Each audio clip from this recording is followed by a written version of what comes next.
and see if I can hear my voice.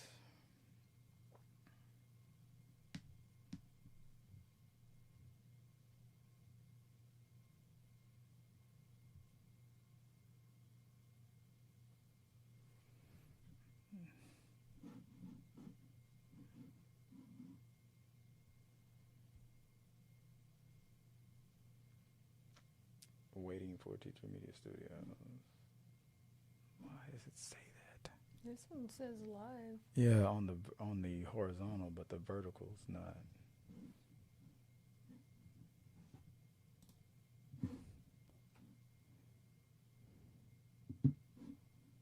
Vertical. You know what? Yeah, I'm just gonna be thankful that one of them's working.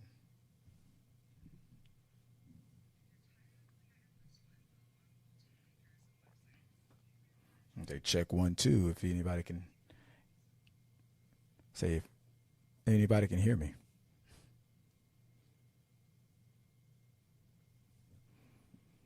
Check 1 2 3. Check 1 2 3. I got it.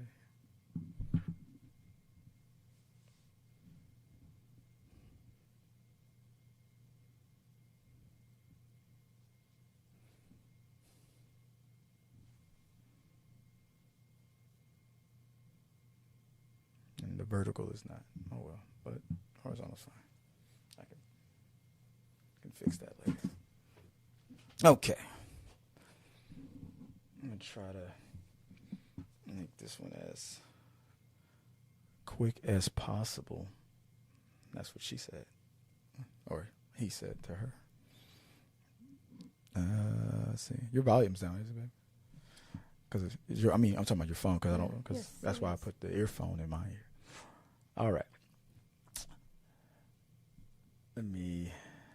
Sorry guys, I'm gonna get things started. Okay, so figured all this technical difficulty stuff, and we're just gonna pretend like the show is starting from this very point right now. So I'm gonna do all the bells and whistle stuff and just kind of get things going. Let's see if I can get it.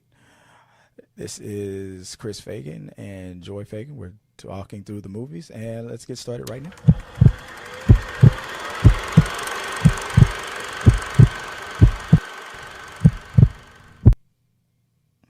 Hopefully that worked. Let's see if it worked. I'm still testing it out. I'm still trying to make sure that all the technical difficulty. Okay, yeah. All right. There it goes. It looks pretty good. Oh, it looks like the verticals kicked in too. I guess it was waiting for like something actually to happen before it did anything. Maybe that was it. I don't know. Maybe not. Maybe I'm just getting my hopes up. I don't know. Maybe I'm not. I don't know. We'll figure it out. No, I don't know. We're not streaming on. Or we are streaming. All right. Yeah. Okay. We're streaming. We're streaming on one. We're not streaming on the other. And it's just messing with me. Okay. So I'm not even gonna worry about it anymore. There you go, babe. That's a little screen, but that's not actually what I wanted to put up there. There we go. That's something. There we go. Got going on. Let's see if I can get this working here. One last technical difficulty thing to fix. No, Chrome. Nope. You're not supposed to see that. There you go. I'm just gonna count the blessing right there, and just take what I can get. Not even gonna worry about it. You see it streaming? You see the volume's pretty good? Yep. All right. And let me make sure that this is where it's supposed to be. I think that, no, that's not what I wanted. What did I want? There. That should be it. Perfect. Okay.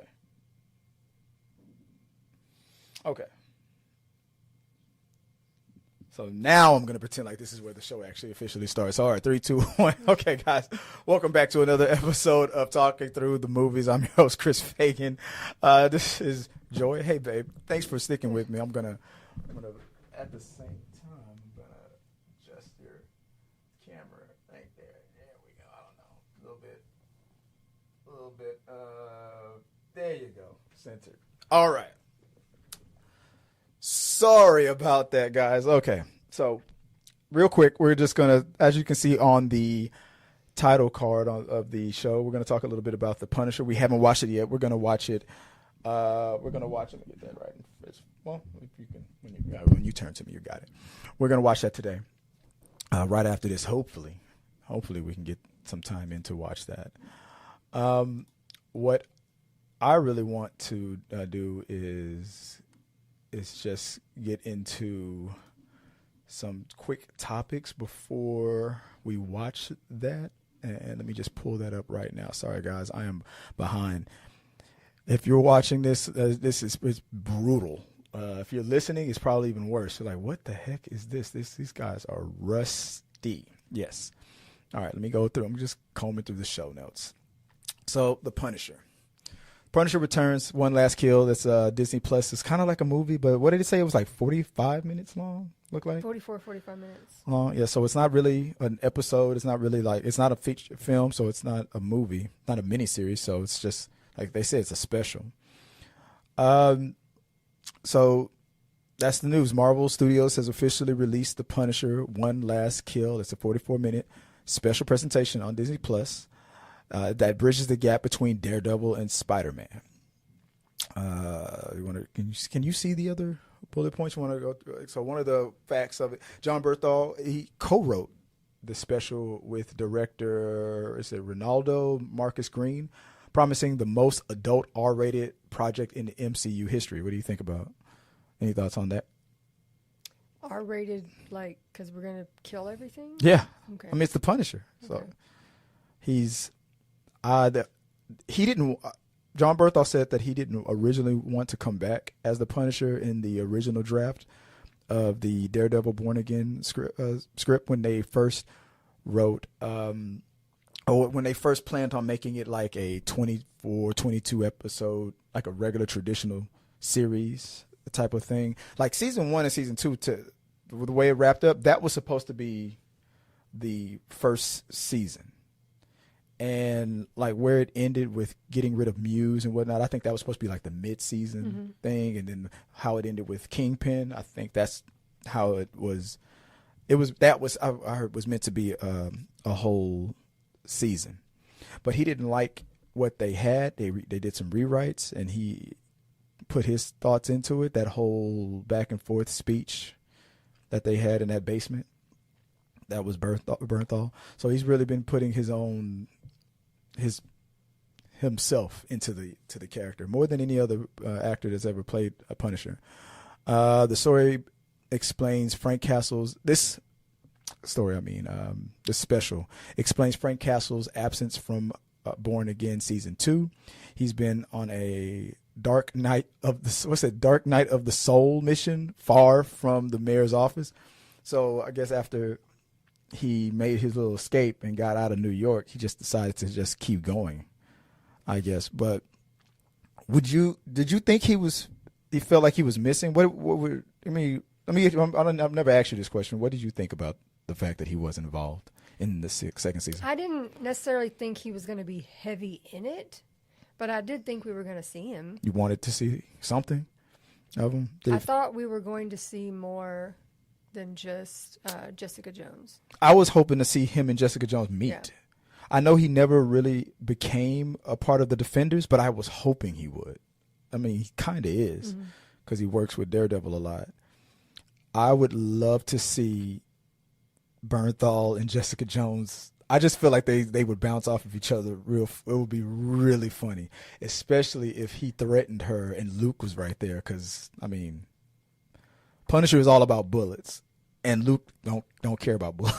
So that's kind of what I was curious. What about you? Any thoughts on? I mean, I definitely think their dialogue would have been funny because they're both on that smart aleck so there Yeah. would have been a lot of one-liners back and There- forth. cool. But I also thought we were going to get more than a 2-second snippet of Luke Cage. Not that we were going to get tons of him.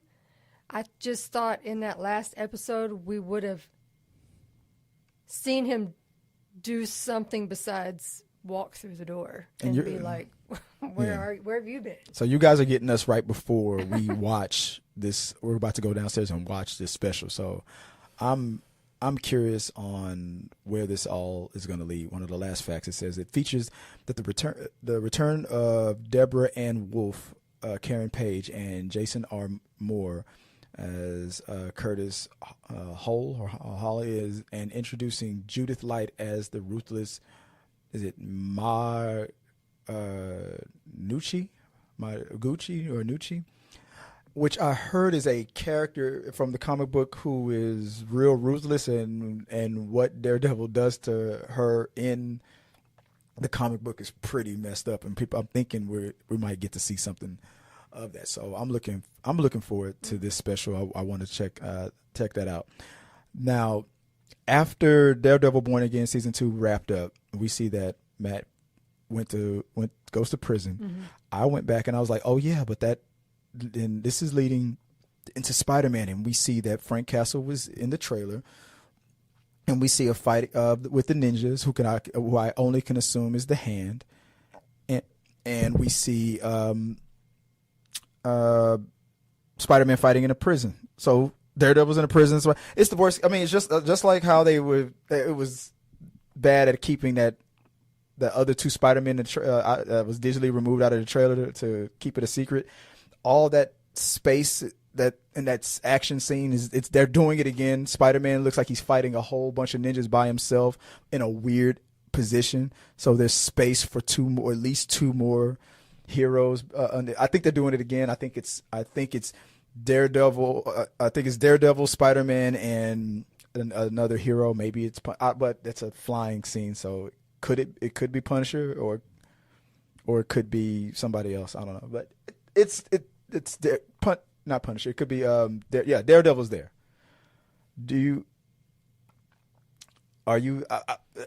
I'm convinced Daredevil's going to be fighting as that, even if he just goes to the prison. Hey, you used to be my lawyer. And when is Spider-Man coming out? This year. It's coming out in a couple of months, like June, I believe.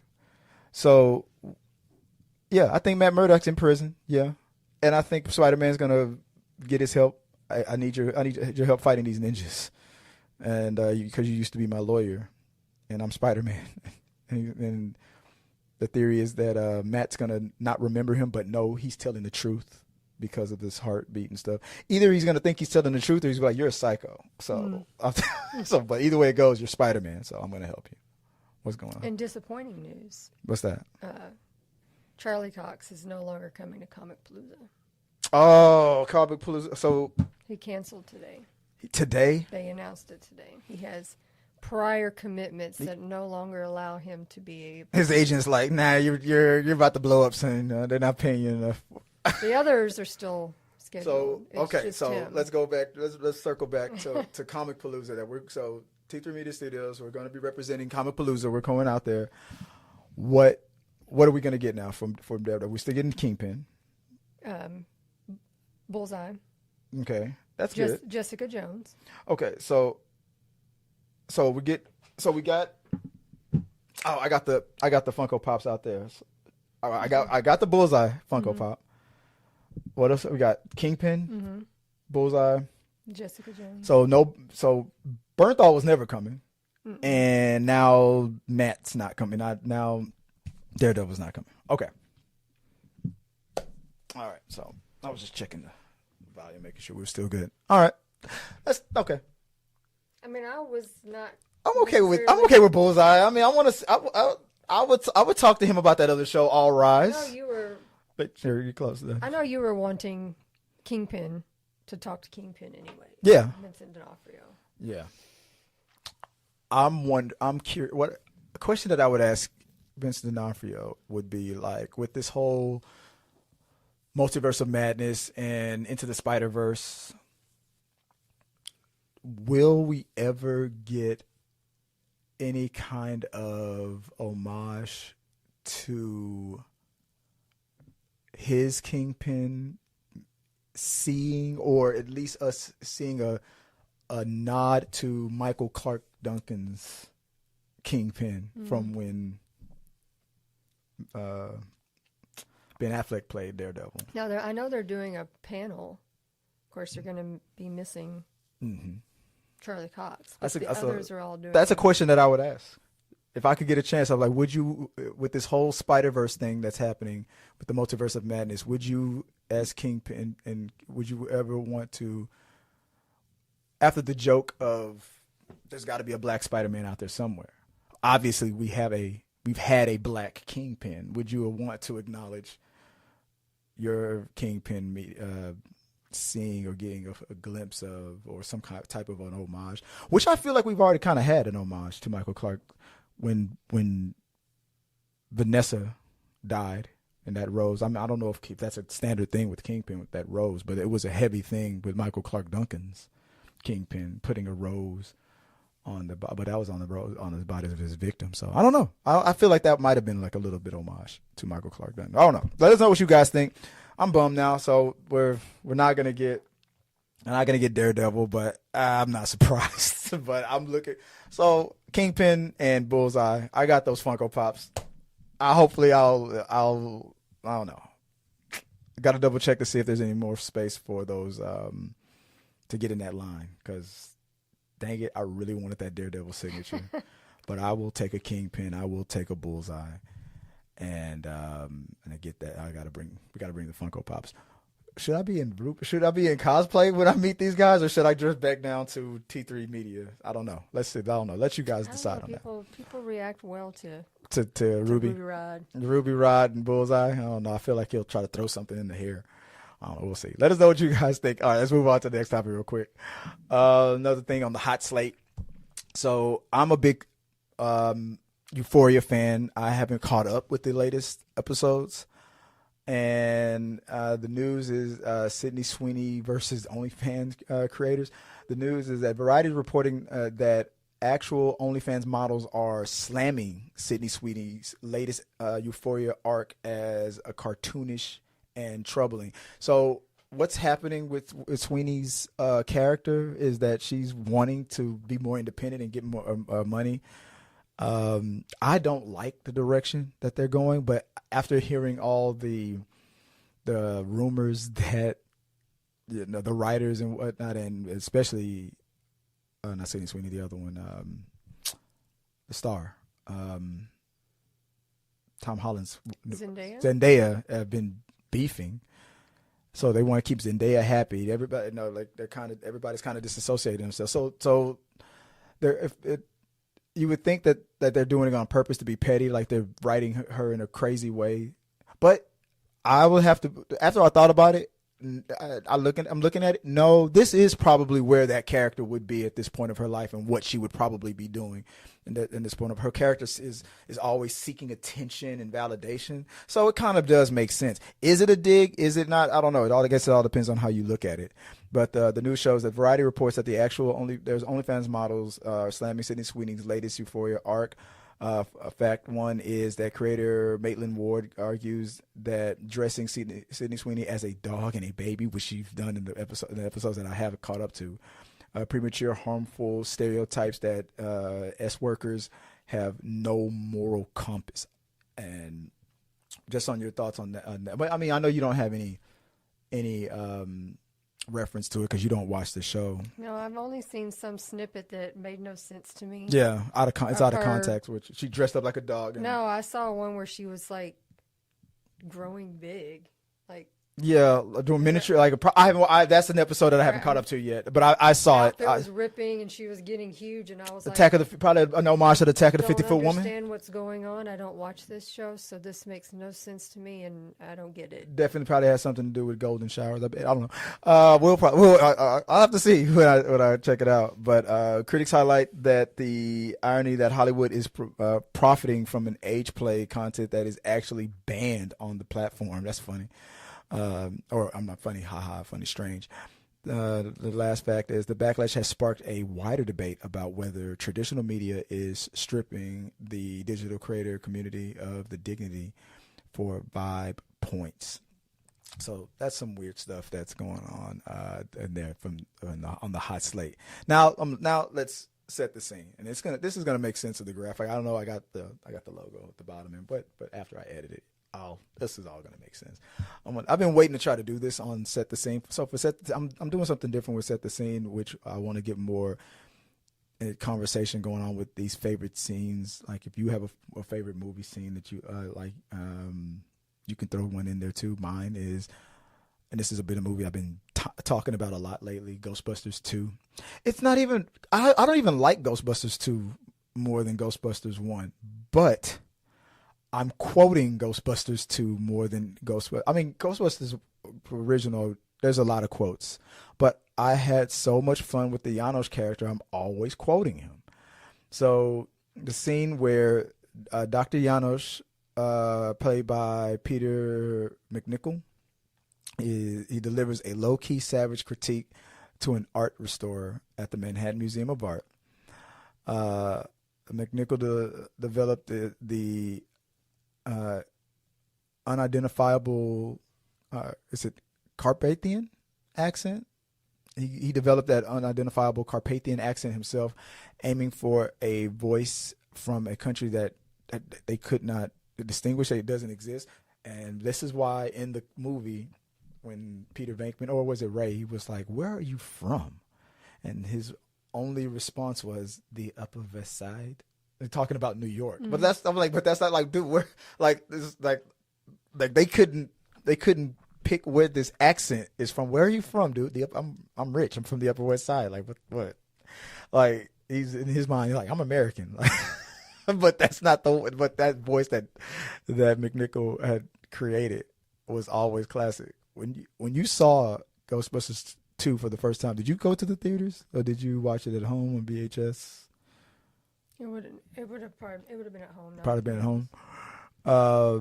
Production trouble. There was a scene where I guess the power went out. He was trying to go after the baby, and it was a scene where he was in the hallway after Sigourney Weaver slams the door in his face. I don't know. You remember that? I'm gonna set the scene again. You remember when he was the power went out and he's knocking on the door and she's like, "Who is it?" It's Janos, and she rolls her eyes like, "Oh my God!" Like my coworker stalker, and she doesn't even open the door. She cracks the door like what do you want? And he was like, "Oh, I was in the neighborhood." He was because all this blackness. That's what he called it. And I was worried about you and the baby. And the way he tried to hollers at the baby, goes, "Woo!" He goes, about my baby's sleeping. He goes, "Oh, but I wooed. I'm sorry." And it's just the way he talked was funny. But then when she closes the door on him, he uses his eyes glow to shine a light on in the darkness of the hallway. The glowing eyes effect was a technical headache. Back in 1989, it required 2 separate film passes, one for McNichol's performance and one to track the lights. So, like today, AI could just generate something like that, but in 1989, that effect, I remember thinking that was a cool effect. I mean, his eyes was glowing, and then he looked towards the wall, and it was like he had 2 flashlights stuck in his skull. And I thought, I didn't think much of it at the time, but I could imagine that back in 1989, it was a hard thing to do. The Houston take. He isn't criticizing her. Okay, so the woman that, I'm going back to the woman that he insulted, my favorite scene. Everything that you are doing is bad. He isn't critiquing her art. He's middle managing, gaslighting a superior talent. So my backstory is that this woman, on that scene where, I don't know if you remember when he said that, my favorite scene when he goes, "Everything that you are doing is bad," in the opening, is that he has always hated her because he knows that she's good. Like she gets up, goes to work, and this guy's just always putting her down. And I've worked with people. I know a person like that currently, a person that just can't help themselves and they always have to put everybody down because they're insecure. they're toxic, they are narcissistic, and they're not happy with their own lives, so they have to get their kicks out of putting other people down. So I'm gonna look into that more and try to come up with a whole backstory on that. Other than that, I'm looking forward to. I want to another before there was other things I want to talk about that's not gonna fit the narrative of this episode. So on a looking forward type of thing, I guess this is a new segment. Looking forward, like what are you looking forward to so far? What is there any movies or shows that we haven't caught up to yet, or haven't finished, or that we haven't started, or that are coming out that you're looking forward to seeing? I mean, movies. I'm very much looking forward to Scary Movie. That's the one. That's the main thing that you're looking for. I'm really hoping it's as funny as it seems like it's gonna be. But Melissa, the one that got fired from Scream franchise, I heard she's gonna be in the movie. I have no idea. Would you want her to be a part of the main cast, the opening or the first kill like they do for scary movies, the first opening kill to start the movie, or would you want her to be like the villain or something like that? Which would you prefer? To be an attack or a punch back to the original franchise? I mean, what would you think would be funnier? I'm always just, it makes me laugh when they, I mean, I think you call it like, are breaking the fourth wall, when they acknowledge that they're, like, who are you? Weren't you that, like they call it out. And So it probably would be funny if she just opens the movie, and maybe she should be the killer, and they do like a little joke acknowledging that firing her was messed up or something like that. I don't know. I think that would be funny. But when is what month is that movie? Is that June, July? The very beginning of June. Yeah, I'm looking forward to that too. Masters of the Universe is coming out. I don't know why I'm not that big on it, effects wise and whatnot. It looks like it's going to be good. There's some A24 movies. Our son CJ, he says that he wants to see that Back Room. It's an A24 movie. I know you showed me the trailer. Yeah, it doesn't look like it's a horror. It just looks like it's a psychological thing. Like you get trapped in these rooms or something like that. So I'm looking forward to that. Oh no, here's what I'm looking forward to seeing: Obsession.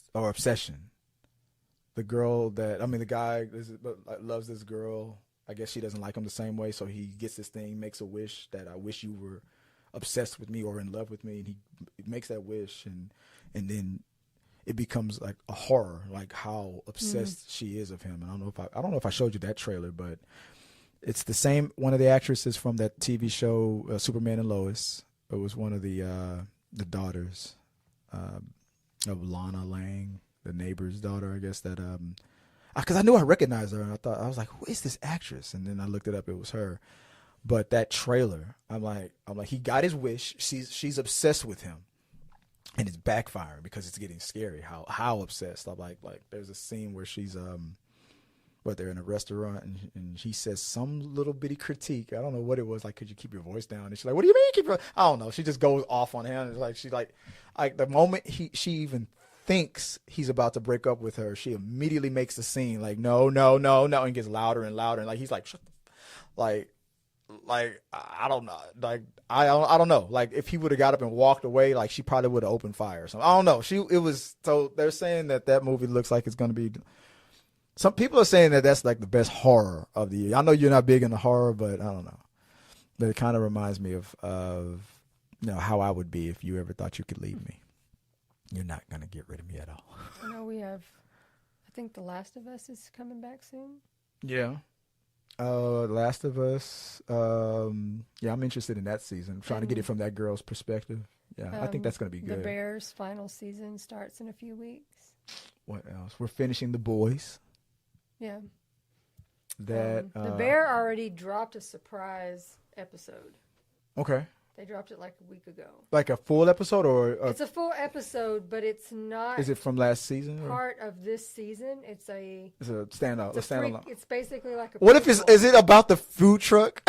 No, it's be Bernthal. It's before he died, so it's Oh, okay. Well, it's okay. is a prequel. Okay. With, So it doesn't affect anything that's going on Yeah. because it's in the. Okay, so it's. But I've heard it was a good episode. Yeah. Well, whenever he comes back, it's that. That's always a good thing. Like I could see them possibly doing a spinoff because there was a time when where the lead guy, the head chef, where he disappeared while Bernthal was trying to get it all figured out. They could do a spinoff, even if it's just one season or a what are those specials, not specials, but what are those seasons called? Those miniseries. Even if it was something like that. I guess focusing on Bernthal and his mom and and what's her name? The uncle, cousin. Yes. Yeah. Oh yeah. It's Oh those yeah. two. Oh yeah. I could see that could be a whole miniseries. They could do something like that. That would be good. What else TV show wise are we looking for? So I'm looking forward to the finale of the Boys. I'm hoping it wraps up pretty good. I'm in the middle of watching Primal. That's a cartoon from Cartoon Network about a prehistoric hero, caveman kind of like dude that befriends a raptor, T-Rex type of like pet or whatever. They're more than pet. They're like trauma bonded together. It was without any dialogue or much dialogue. It's a very emotional type of a cartoon. And I'm on season. I already started. I'm on season 3, and I'm not gonna lie. When I first after watching season 1, I was like, this seems kind of racist. Where it's like it's kind of rewriting a history where they're putting down all of the advanced primitive civilizations back in the day and making it seem like only one. The timeline. You can tell this isn't really Earth. It's like this is like dinosaurs and man didn't live together, and then they're trying to like rewrite how. But then by the time I got to season 3, I'm like, now I'm seeing these African tribes. Because at first I'm thinking, are they trying to say that all the black people were just monkeys and gorillas and stuff? Like, what is this? Because all he's fighting is monkeys and gorillas. But then they finally, okay, now there's what seems to be like African tribes, and now they're kind of building it up. I'm like, okay, if I was watching this from season 1 and when it first came out, I would have been one of the biggest complainers. Like, y'all are just putting black people down. But by the 3rd season, like black people are like, there's some real black people there, and now it's more balanced and whatnot. So I was like, I almost tapped out because I was like, I don't like the way this is just portraying humans. I was like, it feels a little racist, but now I'm like, okay, it's cool now. Okay, because I'm like, okay, so those were just gorillas. They weren't metaphors. Okay, thank you. Other than that, looking forward to a bunch of stuff. So yeah, that was. What do we? Did we ever really officially talk about Mike? I gotta really do my official review. I haven't done an official review yet, but we should do that one day. But I don't have time. We don't have time now. We're gonna get into this Punisher show and watch that. So you guys, I'm sorry for the struggle stream that I put you guys through. Thank you guys for putting up with it, and if you are watching the stream, thank you for everybody that was out there. Like, where have you guys been? You haven't been streaming. There you go. You get a little bit. See, that's the game. Always leave you wanting more. That's how you do it. So yeah, I'm looking forward to more.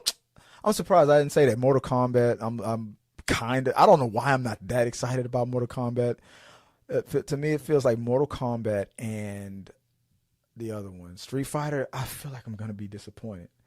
I like the actor that they got playing Johnny Cage, but it should have been The Miz from WWE. It should have been him. So I don't know. We'll figure it out. All right, guys. Thank you for watching the show. This little struggle stream that we put up on. I'll get it all edited and clipped out soon.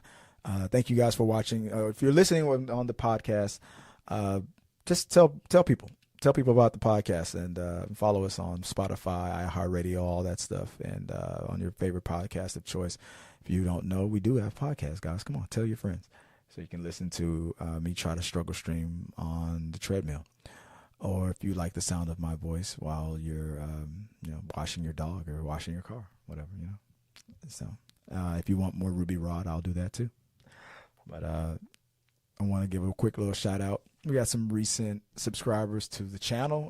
Let's see, Shot by Coulter, who's become a new subscriber. Thank you guys. Derek Thompson, Striker664. I love my dog Pixie. That's a cool name. The Life of Cat, K-A-T. Okay. Minion Kid, Planet of the Humanoids, X and RA Studios, Mary Jones, and Amanda Walton. Thank you guys for becoming subscribers. Appreciate you for doing that. Thank you.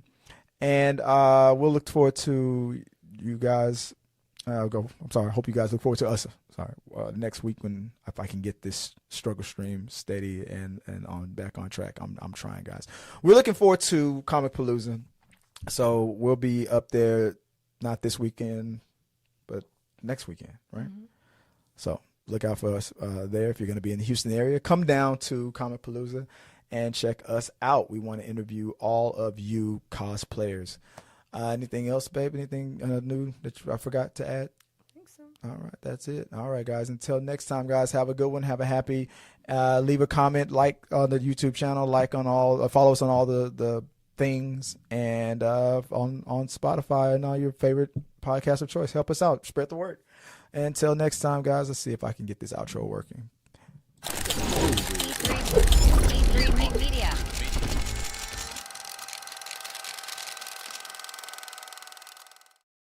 Thank you guys for watching our video. I really do appreciate it. Remember, you can support our show by becoming a member or a patron. So click the subscribe button. Don't forget to ring the bell for notifications so you'll never miss out on when we go live or post new content. Let's stay connected, grow this community together. Like, subscribe, comment, and let's keep talking.